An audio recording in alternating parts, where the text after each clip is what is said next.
Ito na ho yung view ng aming wall, guys. Yan.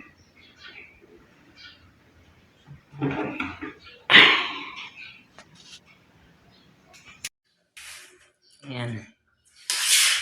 Ang kulang na lang cabinet.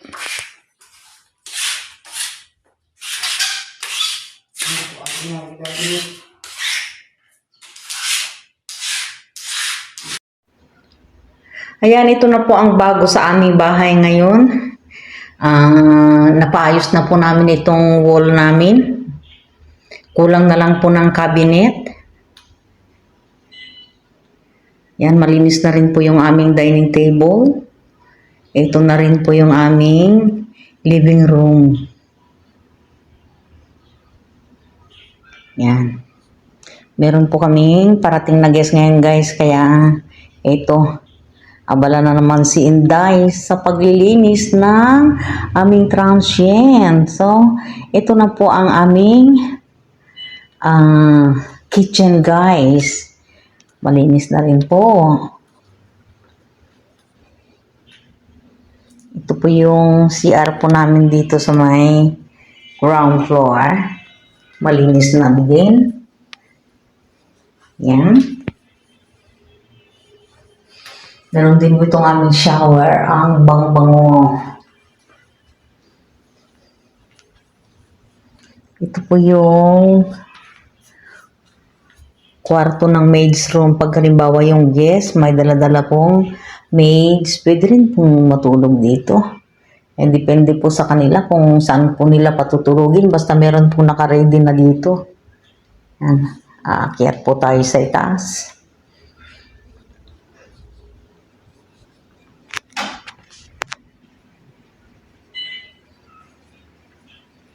Aakyat natin itong mga kakailanganin, guys. Saka ko. Siguro sasabay ko na yung pag-i-spray ng pabango.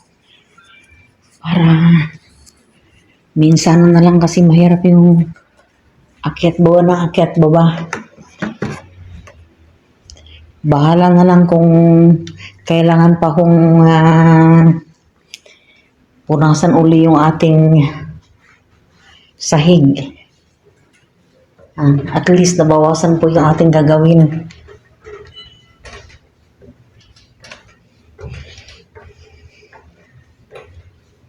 Ayan.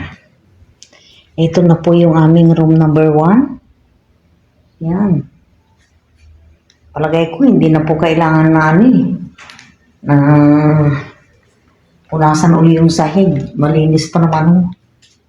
Hapon na po ako naglinis kahapon. So, ito naman po yung room number 2. Yan. Pareho ang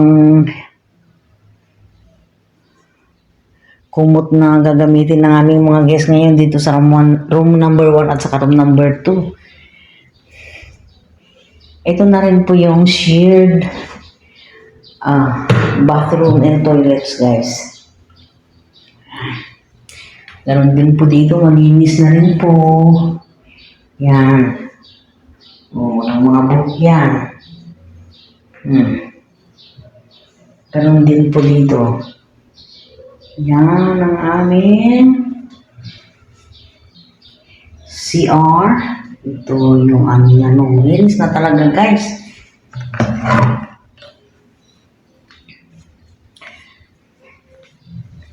Punta tayo sa number 3. Yan. Ayos na rin po.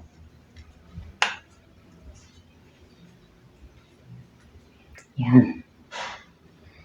Kaya hindi na po kailangan na i-map uli.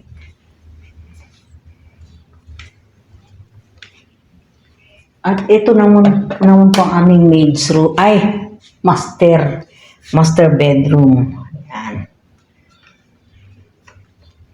Yan. Meron pong chandelier. Yan.